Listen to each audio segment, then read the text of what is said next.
Nedavno mi je eden mojih študentov poslal esej, v katerem se loteva analize zgodovinskih učbenikov in obravnava ali pa se posveča vprašanju o razumevanju zgodovine v zgodovinskih učbenikov.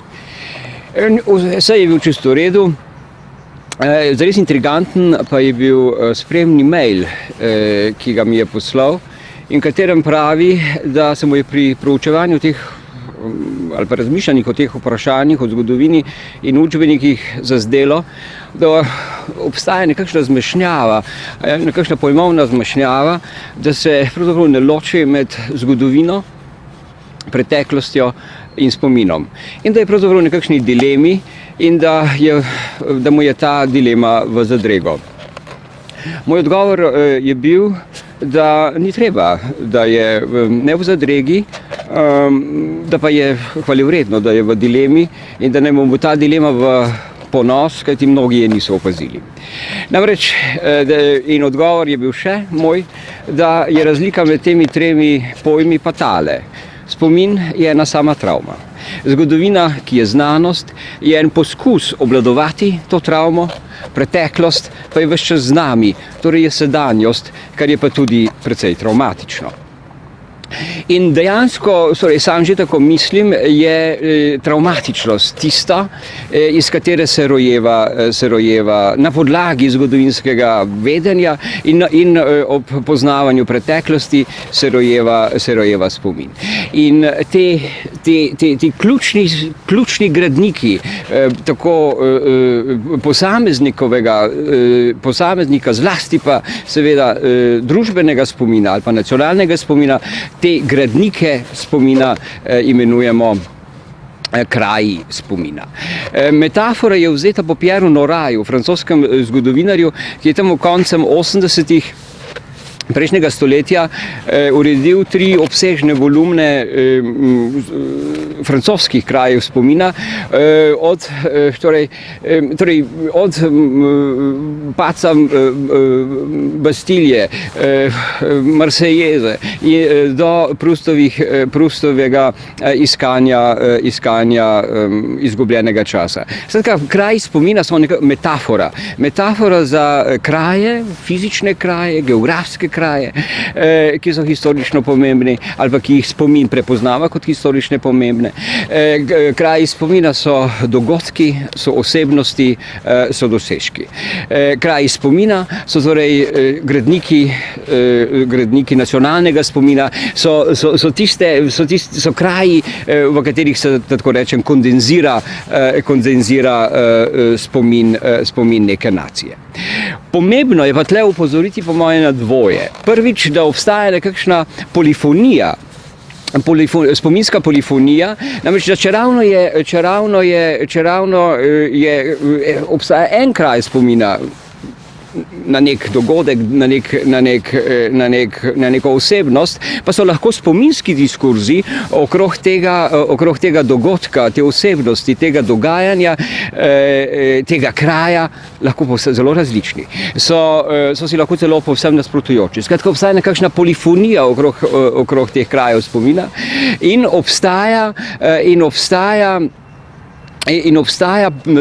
obstaja velik razkorak med, navadno je že tako, velik razkorak med spominskim diskurzom ob nekem kraju spomina in pa historičnem vedenju o tem kraju spomina. En tak primer, tak krasen primer so kmečki punti. Pred spomenikom na slovenske ali pa na kmečke punte, na kmečke upore na Slovenskem, pravkar stojimo, gre za spomenik Stojana Batiča iz leta 1974. No in pri kmečkih puntih je tako, v spominskem diskurzu na kmečke punte, slovenskem spominskem diskurzu na kmečke upore, gre pripoved nekako takole.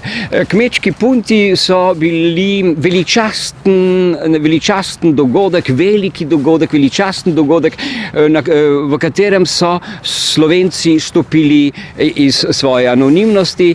Še več, kmečki punti so bile tista svetla, veličastna točka, na kateri se je slovenski zgodovinski lok ali pa zgodovinski lok Slovencev prelomil iz kraka obrnjenega navzdol v suženjstvo ali pa v podložništvo, v tlačanstvo, v krak obrnjen navzgor, ki je krak uporništva,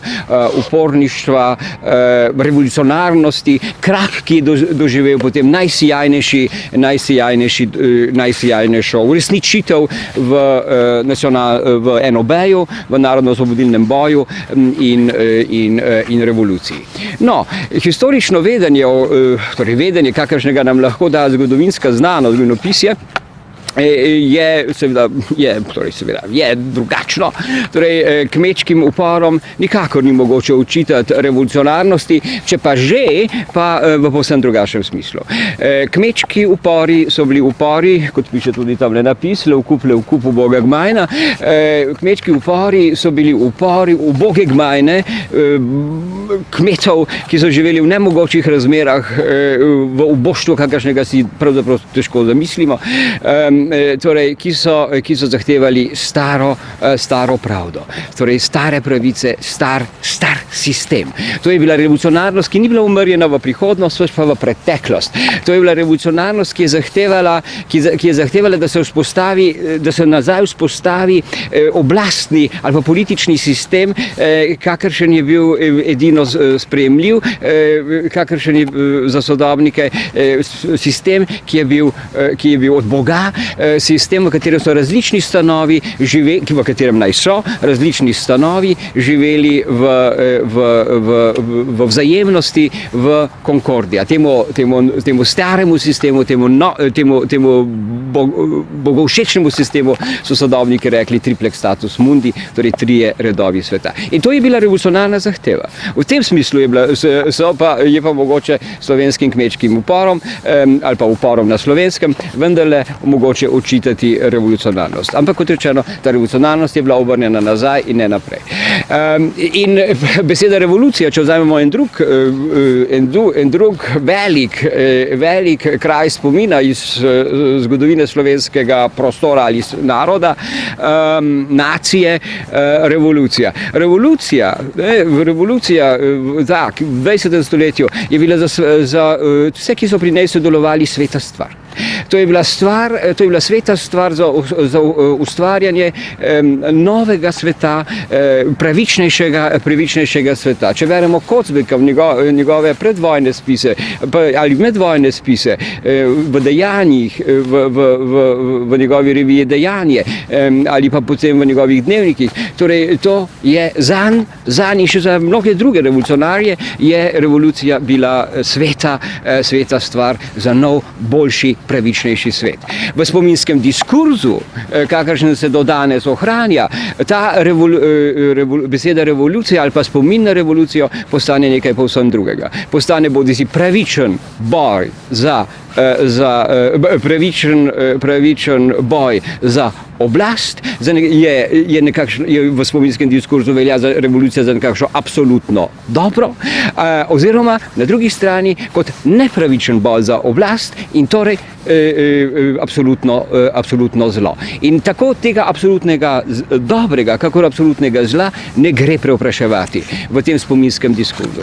No, in vendar je naloga zgodovinopisja, pa ne samo zgodovinopisja, tudi sicer humanističnih znanosti, da preoprašuje sebe, da spoznava preteklost in da preoprašuje in spoznava tudi vsakokratni spominski diskurs. Zato ukvarjanje s slovenskimi kraji spomina, med katere lahko poleg omenjenih, torej kmečkih puntov, revolucije, štejemo še reformacijo, spomin na Jugoslavijo, spomin na narodno-osvobodilno borbo, sam prištevam tudi katolicizem, katoliške kraje spomina, pa kraje smrti in trpljenja, pa tudi kraje subkultur alternativnih kultur in seveda Slovenci narod jezika, ne, narod, ki nas jezik vzpostavlja in ki nam je svetinja, seveda tudi slovenska literatura.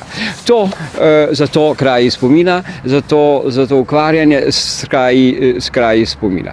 No, poleg tega bi človek rekel, ali pa kar upam, da je en razlog, okrog katerega se lahko poenotimo, pa še morda en povsem oseben razlog, zakaj se človek ukvarja z kraji spomina.